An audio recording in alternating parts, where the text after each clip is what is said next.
Starting a bit early just to see if this is going to be going live. Okay. Looks like I am.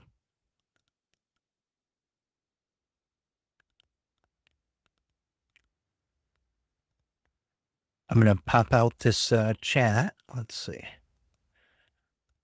There we go. So I can watch it in my window while we. There we go.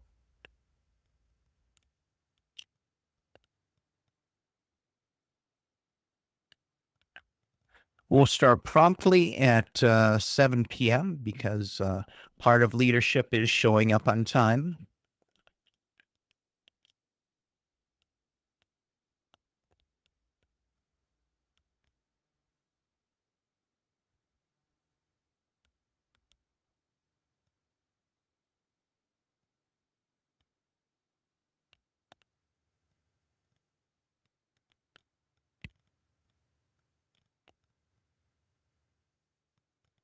We'll wait for people to join us.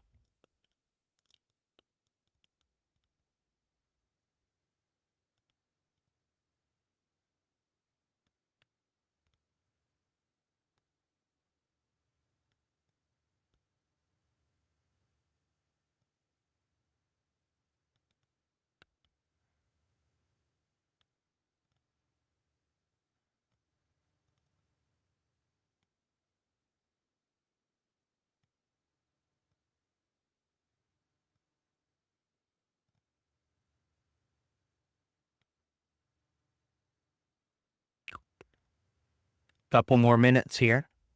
Yeah, we did a live stream. It's been quite a few months. And what I think we'll be doing for a while is these live streams once a week, once every other week. Got a lot of leadership things to get out for the all our International Friend Connection volunteers in different parts of the world. Base one tonight I want to teach you is how to use the Meetup website to create events the way that we've did it for about 11 years here. Give another minute here, a couple minutes.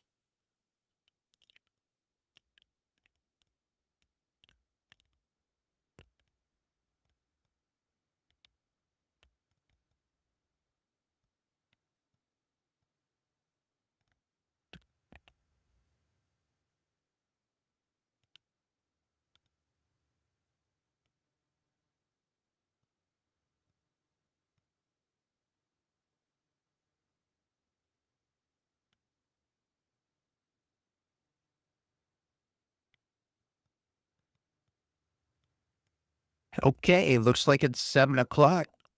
Let me switch on. Just want to thank everybody for joining us tonight. Especially thanks to all our volunteers, different parts of the world for joining, all our International Friend Connection volunteers. What I'm going to walk you through tonight is how to use the Meetup website to create events in the local groups that you're volunteering for. First thing I'm going to do, let's get that in the right tab there.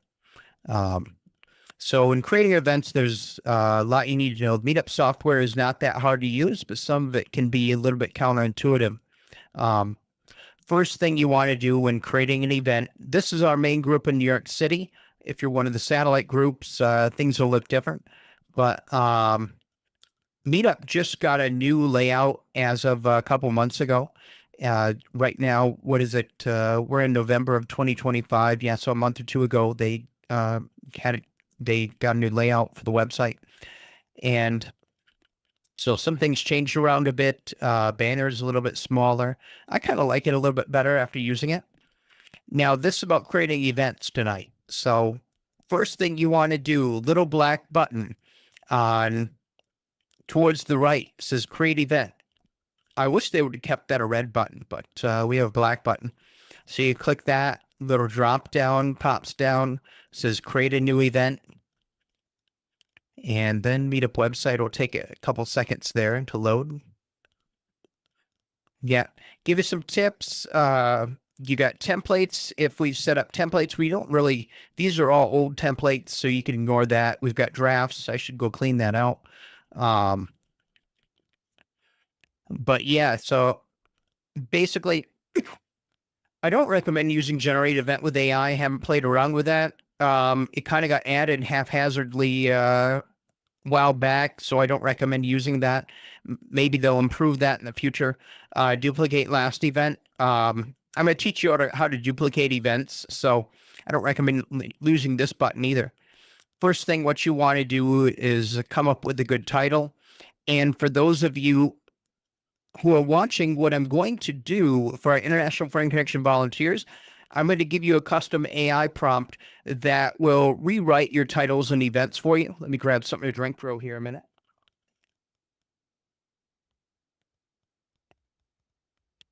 So let's say I'm setting an event up in New York City for our New York group. And one of my favorite places in New York is the Marie Bell Chocolate Shop. So let's create a title. How? We're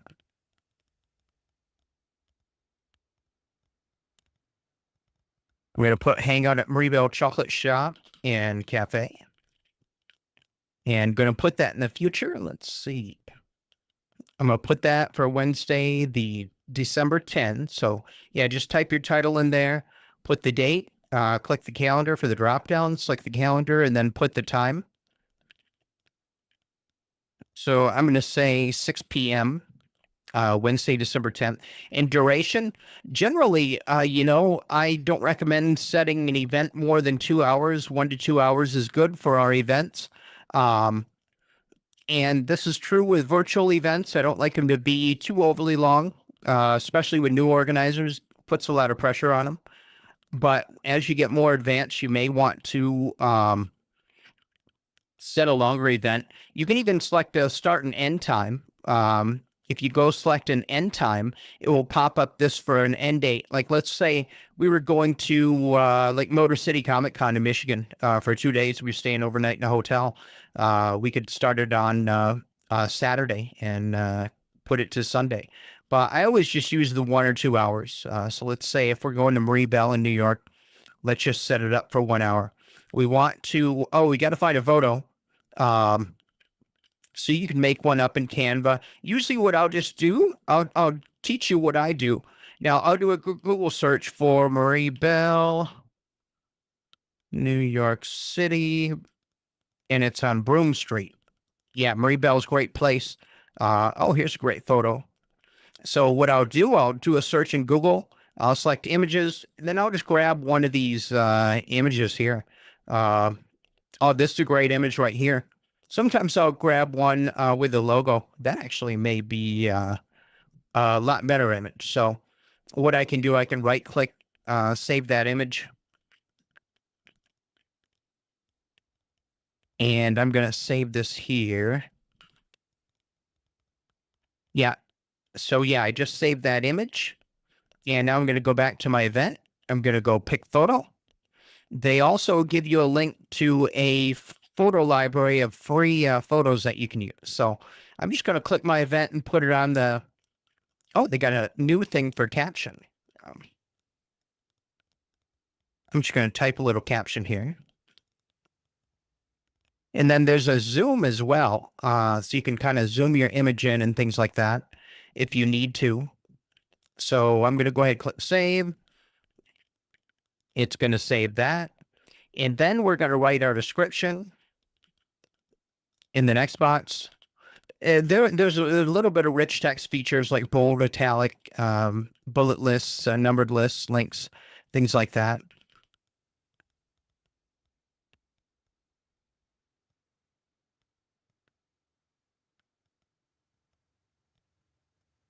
I'm just going to put a real short event. You can make it as short or as long as you need to. But here's the thing. What I've found is very few people on Meetup actually will read your description. They'll just show up without having read the description. So don't make them too long.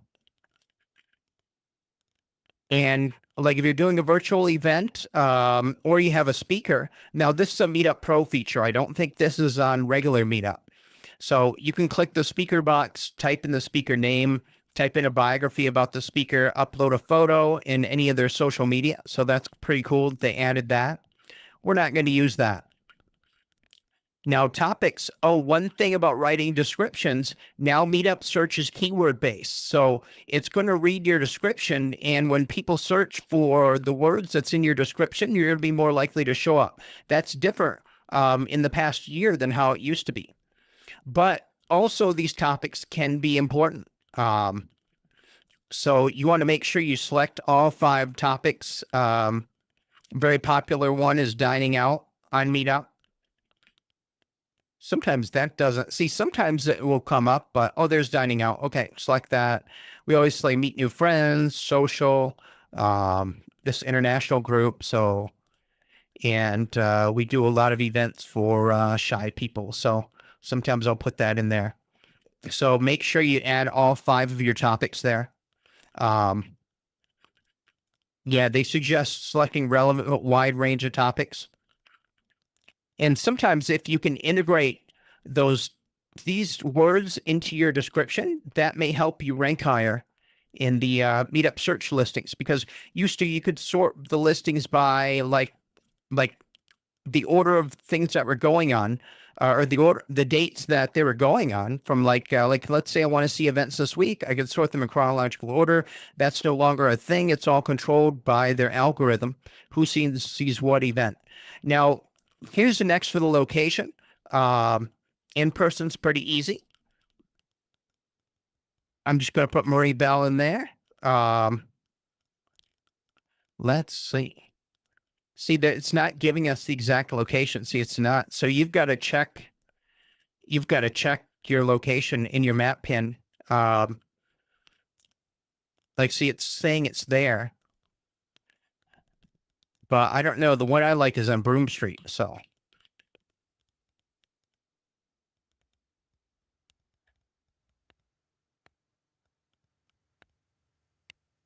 yeah, let me edit that pin. Is that Broome Street? Yeah, see, that's not. That may be right. That may be right. So so yeah, always make sure once you put that in there. Oh yeah, that is the Broome Street location. So that's the one I like. Otherwise, but you always want to double check the map pin. Yeah, that gives us the right one. And yeah, always double check the map pin.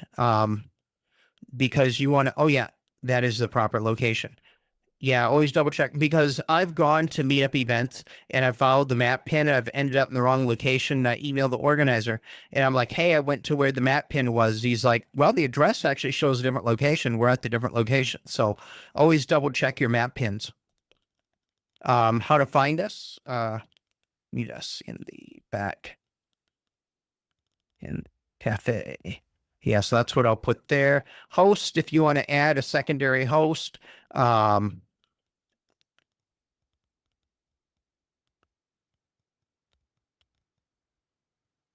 You can go ahead and add a secondary host.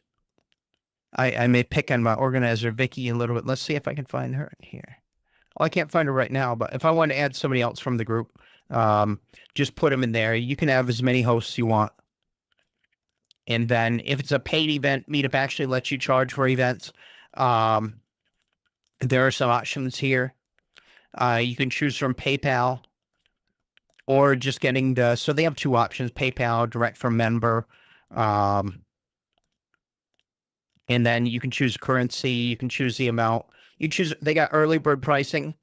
Whereas if people buy it before a certain date, how many days before the event ends, or if you only want to sell like maybe 10 tickets, give them a discount. You can also make a promo code for paid events. Then you can put your refund policy in there as well. We never really do paid events, experimented with some of those, but for us, they weren't really worth doing. Then here are some other options too. You can go repeat event. And so like I have regularly repeating events, so I may go every Wednesday. You always want to have an end date on that. We synced Meetup with some external calendar software for our WordPress website. So we always make sure we have an end date. You can ask members a certain question before they RSVP. Sometimes it's good to ask, like, do you understand our no-show policy? Because for a lot of restaurant events, we will have like a 3 strikes and you're out policy. Like if you RSVP to one of our restaurant events where we have to tell the restaurant how many people are coming, and you don't show up, then that the restaurant gets mad. That looks really bad on us.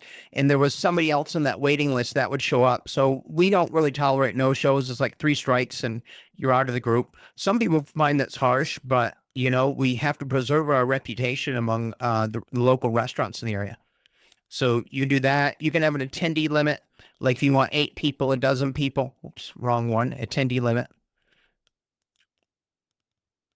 Sometimes what I'll do, even at my unlimited events, I'll put like maybe a 12-person attendee limit. And then as that fills up, then I'll bump it up some more. There's a term called artificial scarcity in marketing that may help your turnouts. Allow guests, usually I'll allow a couple events.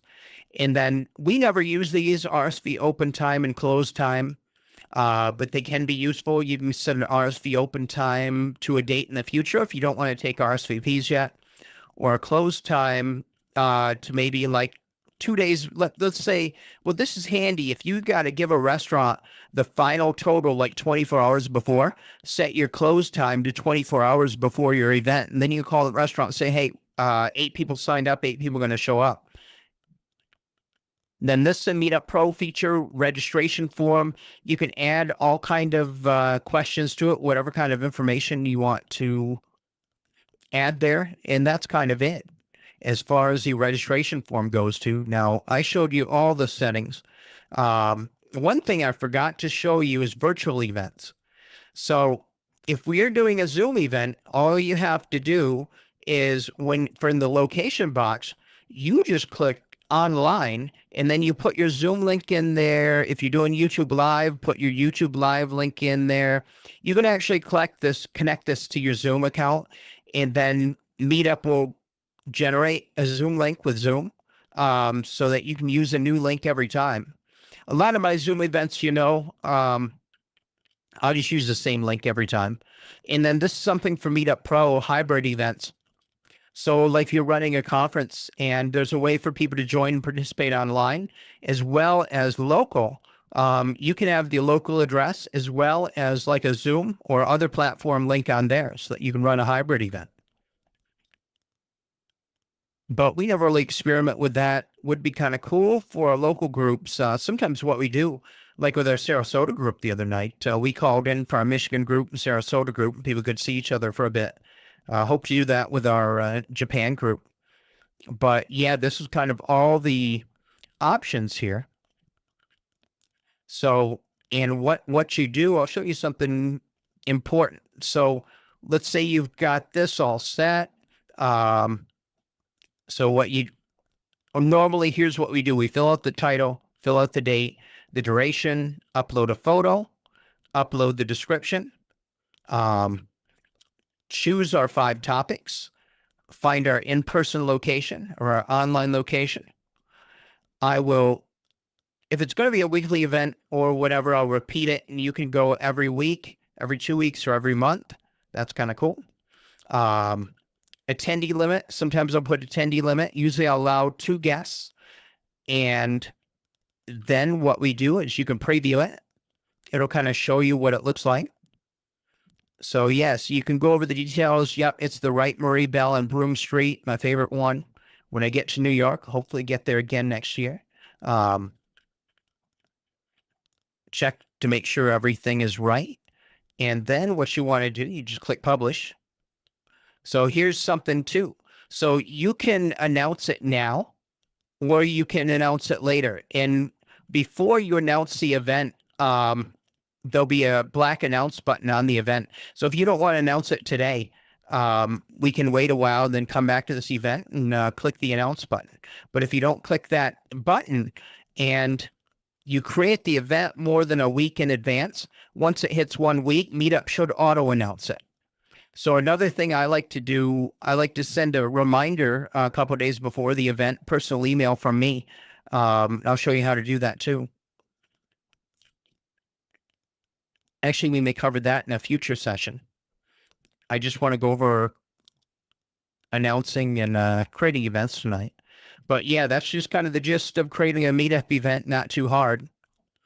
Now, next thing I'm going to show you, now let's say this event's in the past and I want to run this event again. Everybody liked it, and so people asked to do it again. You can go to the event and this organizer tools button here, you can go, let's see. Oh, it's not giving me duplicate event. Well, here's what we can do. I wanted to show you that feature. Well, let me go back to International Friend Connection homepage. Hey, there's a slick looking guy there. But let me go to my, yeah, this is our virtual group. So we have not did events in a while in this virtual group. I've been dealing with a lot of other stuff, but here we go.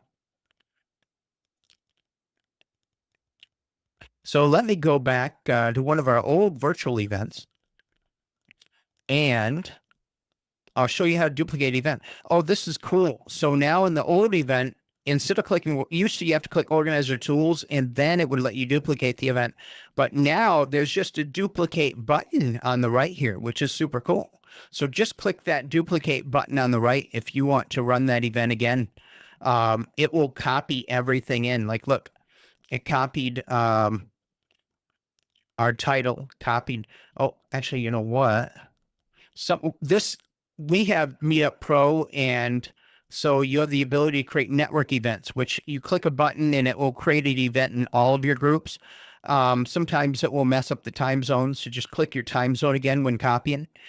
Select your new event date. Let's say I want to put one on next Wednesday at 8 p.m. Fill that in again. Yeah, copied it in all 33 groups. Said 14 of the groups we have aren't included. It'll copy the description. You can edit the description again. Had speaker section. Copy the tags and have our Zoom link in there for that online event. Then all I got to do is just click publish and it will publish that event again. So copying event, pretty simple now, pretty straightforward. I'm going to check on the YouTube, see if there's anyone with any questions. Yeah, we're doing good. Yeah, we're doing real good on time too. This live stream may only go 30 minutes, which will be good. I don't want to bore my volunteers that long. Let me get back to our homepage here.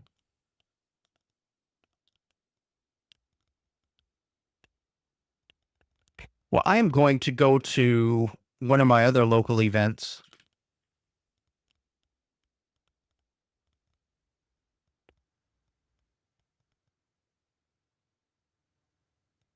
Yeah, let me go to my group in West Michigan here. This is one of my favorite groups. Do most of the events here now locally. So what I'm going to go over how to use an AI prompt to write your titles and description. So we're going to do all the same stuff. We're going to create a new event in our group. And I have a special AI prompt that I will give all of our volunteers. So look for the link in our private WhatsApp group for all of our International Friend Connection volunteers all over the world. And this is going to help you write your titles and descriptions. Give you something that'll be a lot better than what you could write in your own usually. Oh, I should have it. Yeah, what we'll do is we'll have it rewrite that Marie Bell one. Let me find that event in our calendar. I'm putting up an event for well, let me go edit this, edit the event. Yeah, I'm putting up an event for our local holiday and Christmas celebration. So that should be cool. We're going to be doing that in a little bit here. Okay. There we go. Now meetups let me edit the event. So cool. So here is a great prompt that I created. I'll tell you the prompt. Please act as a direct response marketer. I need you to give me 5 sample titles and 3 sample descriptions for my meetup event that will be put on meetup.com. The purpose is to persuade my target market to show up at my event. I will give you information about my target market or avatar, and I will also give you the keywords and phrases that you need to integrate into the description. People on Meetup tend to not to read event descriptions, so do not make it too long. Please ask me any questions you need so you can write the best description. Please don't be too salesy. We want to be more like Bob Berg and less like Dan Kennedy. Please also use emojis where appropriate, but not too many emojis. Also, don't use M dashes. Thanks. So I'm going to show you how to use this with Claude, because Claude just released Opus 4.5, and Claude is the best writer right now. So let's go over here to Claude. And it always pastes it. There's not much white space. That kind of annoys me. So to put white space, if you're working in the prompt editor, well, you know what? I think we are going to, I'm going to use this in Notepad. I like to make my prompts like a Notepad rather than just on,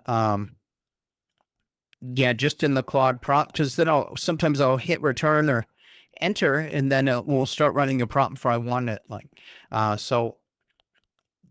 Okay. So we're going to rewrite that Marie Bell event for our international group. So we've got to tell the AI about our target market. So for that one, we usually don't do in-person events, but let's say I was in town and want people to meet, come to Marie Bell. I would say target market is people from the world. And then what keywords we want integrated into the description. That'll be similar to what the tags we put. To hang out, friends. We'll just choose a couple right now for dining out and meet new friends. Now, this is where we're going to put the original title. So let me go to that. Well, I'm going to move Claude all the way over here. I'm going to grab the title there, go back to my notepad. I'm going to paste my title here. Oh, we're going to make sure there's a colon right there. And then I'm going to grab the original description from around here. And I'm going to paste that in. So then we just take the whole dang prompt, copy it. Now we're going to go back to Claude. And then we are going to run it. And we will see what happens. So Claude's going to go ahead, got a quick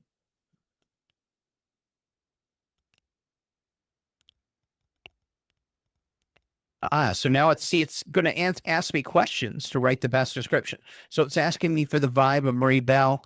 I would say I'm going to put one, and cozy, but also casual. Structured event or purely casual hangout. It's asking me if it's structured. Yeah, we'll say casual hangout. What time of day is this happening? I think we set it for the, well, I don't think they're open that late in the evening, but we will say evening. Is there a group size or capacity? Yeah, if I was doing Marie Bell, I would say no more than 6 people.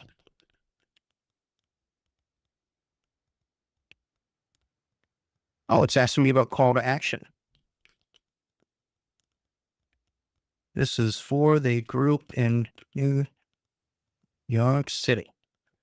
So cool. I've answered all the questions. Oh, quick note. Yeah, found my typo.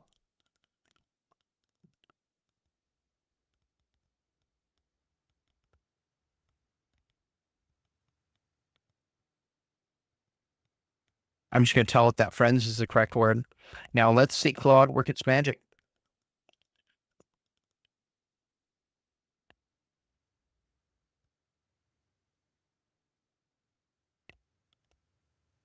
Hey, so we've got some cool titles now to pick from.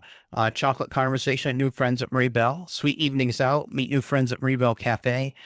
Cozy Chocolate Cafe, Hangout in Soho. Dessert and Good Company at Marie Bell. New Friends plus world famous hot chocolate. All those are pretty cool. I'd be happy with all those. And then gave us three options. Before, when I've run one, it would say like, do you want it casual? Do you want it formal? But yeah, and all these descriptions are great too. They're short. So I can just read one like love dining out and meeting new friends. Join us for a cozy evening at Marie Bell Chocolate Shop and Cafe in Soho.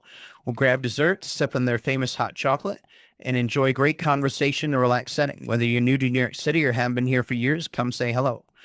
Since space limit is 6 people, so we can actually get to know each other, RSVP now to save your spot.